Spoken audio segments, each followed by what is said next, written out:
bonsoir. C'est avec une très grande joie que je te retrouve ce soir afin d'exalter l'Éternel, le Créateur des cieux et de la terre. Nous verrons, je suis resté seul. C'est une expression que nous entendons souvent. Juste avant, prions. Notre Seigneur et notre Dieu, grande est notre joie de comprendre pourquoi nous sommes seuls. Merci, Saint-Esprit, de nous conduire dans la connaissance de la vérité. Merci de nous bénir pleinement, car tu as dit que tu es avec nous tous les jours jusqu'à la fin du monde. Seigneur, tandis que nous verrons ce thème si important, merci de nous donner un esprit réceptif. Cet esprit, merci d'ouvrir nos cœurs et notre âme. Nous avons prié au nom de Jésus et pour ta gloire éternelle. Amen. Je voudrais partager avec toi quelque chose que j'ai vécu hier, le 8 mai. Alors, pour ne rien te cacher, les enregistrements sont faits à l'avance. Et aujourd'hui, donc, nous sommes le 9 mai, précisément à 2h11 du matin. Mais oui, parce que je t'ai expliqué que j'ai des voisins qui sont bruyants et n'ayant pas encore un studio, mais ça ne saurait tarder. Je suis obligé de faire les enregistrements très tôt pour que tu reçoives tout dans de bonnes conditions. Je suis resté seul. Alors, rappelle-toi, nous avons déjà vu cette référence biblique, mais c'est à cause de l'expérience que j'ai vécue hier que je développe, où le Saint-Esprit m'a permis de comprendre qu'il faut m'adresser de manière particulière aux personnes qui sont seules. Alors, déjà, prends le cahier. Ah oui, Pierrette, tu ne sais pas, je t'explique. Lorsque tu écoutes les audios, il faut avoir un cahier au moins de 300 pages. Et quand tu achètes ce cahier de 300 pages, tu as la Bible et une pointe. Et tu relèves ce que tu découvres à travers l'audio. Et chaque jour, tu as donc des références qui sont dans l'intitulé, mais en dehors de cela, il y a d'autres que je donne. Donc c'est l'occasion pour toi de noter déjà le livre de Genèse, chapitre 2, verset 18. Genèse 2, verset 18. Alors si tu n'as pas encore le cahier, tu écris sur une feuille, et puis ensuite, quand tu as terminé, tu vas acheter le cahier, et puis tu notes cela. Tu comprendras.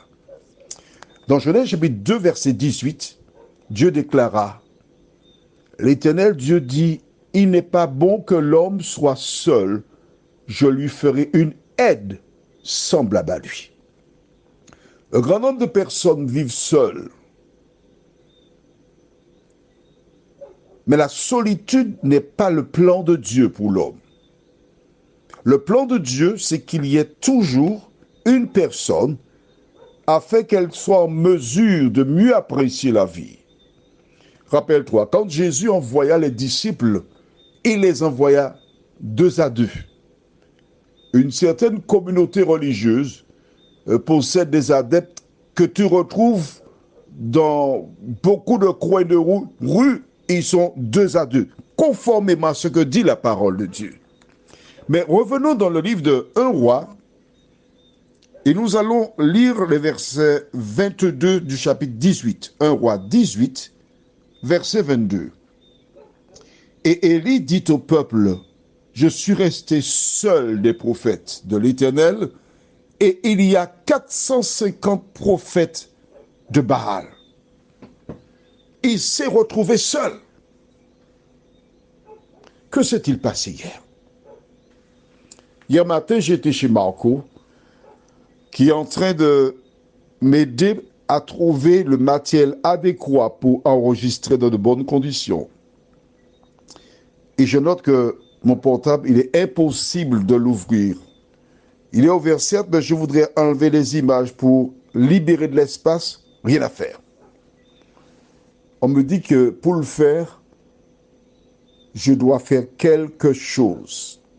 Et je remercie celle qui m'a interpellé sur le quelque. Et il va donc installer sur mon portable la Wi-Fi parce que là où j'habite, c'est le bas débit, donc je n'ai pas de Wi-Fi. Impossible, ça ne fonctionne pas. Alors je me tourne vers des jeunes, parce que les jeunes ils sont nés avec des portables. Ils regardent, tac, tac, tac. Impossible, il faut avoir la Wi-Fi.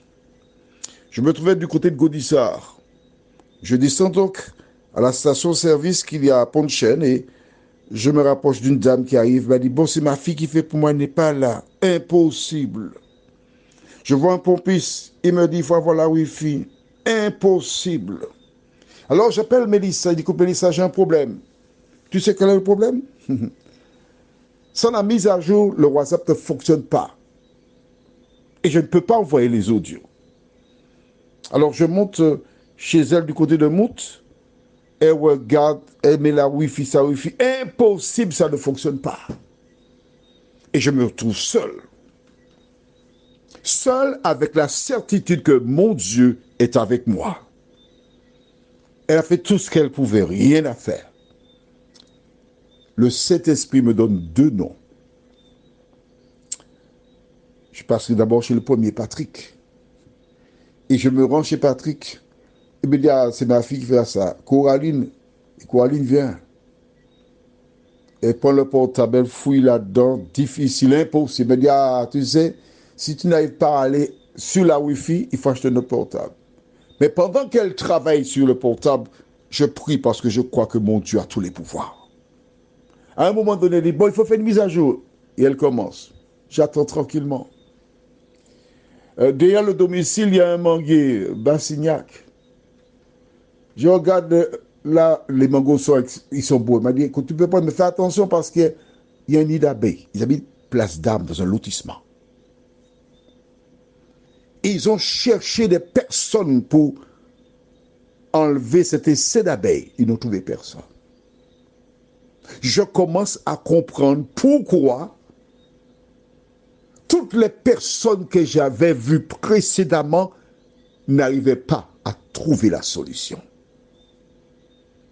Or, je connais un jeune homme qui enlève des abeilles, donc je lui ai promis de le contacter. Donc aujourd'hui, on est mardi, je me répète, hein, on est mardi 9, j'irai le voir vers 11h pour qu'il prenne contact avec eux afin qu'il enlève les essais d'abeilles. Je commence à comprendre pourquoi Dieu m'a envoyé vers Patrick. Et soudain, je pose une question, mais comment se porte Pierrette? Ah ben, elle était ici il y a un mois, elle est partie. Elle est venue pour emmener les cendres de son fils. Et là, je suis tombé des nues. C'est un garçon que j'ai rencontré dans les années, on va dire, 83. Oui, 83. Avec sa grand-mère, ils habitaient en Clos-Chelcher. Et les grands-parents ne pouvaient pas prononcer son prénom comme je le fais, Stéphane. Ils disaient Stéphane. Et cette maman était une mère pour moi. Surtout, elle me disait, tu ressembles beaucoup à mon fils Géno. C'est maman que je l'appelais, conformément à ce que dit la Bible. Je dis donc à la nièce, Coraline, donne-moi les coordonnées. Et j'ai appelé. Et j'ai rencontré quelqu'un qui est ravagé parce qu'il y a 1 an que son fils est décédé. Nous avons parlé. Et nous continuerons à parler parce que je lui dis, ta mère était ma mère. Et je ne te lâche pas. Parfois, les choses ne vont pas comme tu le souhaites. Mais il te faut faire confiance à l'Éternel des armées. Et Dieu m'a mis à nouveau sur sa route. Il y a au moins, 25 ans que je n'ai pas vu Pierrette. Mais je voudrais dire, Pierrette, à travers cet audio, que lorsque tu te retrouves seul, c'est parce que Dieu veut te parler. Allons au livre de Exode, chapitre 3. Exode, c'est le deuxième livre de la Bible, chapitre 3. Et je lirai les versets 1 jusqu'au verset 5. Après t'avoir expliqué ce qui s'était passé. Cet homme Moïse a été miraculeusement sauvé des eaux, on va dire cela ainsi. Dieu l'avait choisi pour libérer Israël d'Égypte. Sa mère l'avait formaté en lui racontant leur histoire. Et un jour, quand il est sorti, il a vu un Égyptien qui battait un Hébreu. Il a pris la défense de ce dernier, a tué l'Égyptien et ensuite a caché le corps dans le sable. Le lendemain, quand il vit deux Hébreux qui se querellaient, il a dit à celui qui avait tort, mais c'est pas ici. Et l'homme lui a répondu, est-ce que tu as l'intention de me tuer comme tu as fait hier? Ayant eu peur, il s'est enfui dans le désert et il s'est retrouvé tout seul. Exactement comme toi qui m'entends. Comme toi qui as fait confiance à des hommes qui se sont moqués de toi, qui t'ont utilisé, qui t'ont menti. Tu es blessé, tu es seul. Il y a aussi des hommes qui ont vécu la même expérience. Alors, tu te retrouves seul, mais pourquoi? Parce que Dieu a quelque chose de meilleur pour toi. Moïse s'est retrouvé seul dans le désert. Et c'est à ce moment, je lis maintenant dans Exode 3, versets 1 à 5, Moïse faisait paître le troupeau de Jéthro, son beau-père, sacrificateur de Madian. Et il mena le troupeau derrière le désert et vint à la montagne de Dieu, à Horeb. L'ange de l'Éternel lui apparut dans une flamme de feu au milieu d'un buisson. Moïse regarda, et voici le buisson était tout en feu, et le buisson ne se consumait point. Moïse dit, je veux me détourner pour voir quelle est cette grande vision et pourquoi le buisson ne se consume point. L'Éternel vit qu'il se détournait pour voir, et Dieu l'appela du milieu du buisson et dit, Moïse, Moïse. Et répondit, me voici. Dieu dit, n'approche pas d'ici. Ôte tes souliers de tes pieds, car le lieu sur lequel tu te tiens est une terre sainte. Moïse était seul dans un désert. Et tandis qu'il était seul, Dieu est venu vers lui. Exactement comme Élie qui était seul face à de nombreux opposants, mais il n'était pas seul. Le dernier exemple que je voudrais partager avec toi, Pierrette, et ainsi qu'avec toutes les personnes qui ont perdu un membre, soit par la mort ou une déception amoureuse, c'est dans le livre de Job, chapitre 1er. Job, voyant comment Dieu bénissait, il grandissait Job. Et Dieu avait déversé sur lui la bénédiction. Mais il y a une créature que nous appelons le diable qui a attaqué Job. Qu'a-t-il fait? Je te suggère, ainsi qu'à toutes les personnes qui écoutent l'audio, de lire tout le chapitre de Job, chapitre 1er. En un jour, Job a perdu tous ses biens. Et alors, je lirai pour toi spécialement, d'accord, une partie, le verset 19. 18 et 19.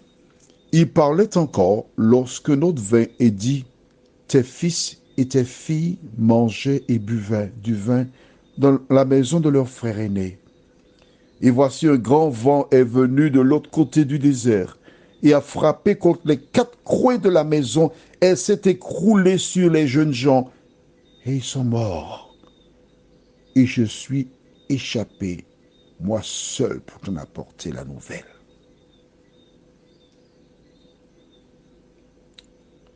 Alors Job se leva, déchira son manteau, il se rasa la tête, puis se jetant par terre, il se prosterna et dit, je suis sorti nu du sein de ma mère, et nu je retournerai dans le sein de la terre.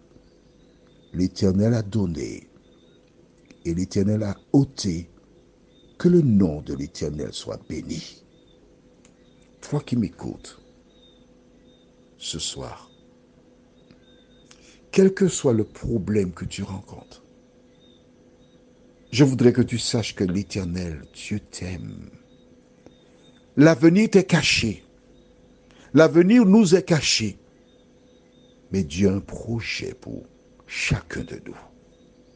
Alors si tu crois en Dieu, je t'invite à faire comme Job et à dire, Seigneur, je ne connais pas l'avenir, mais je me confie en toi.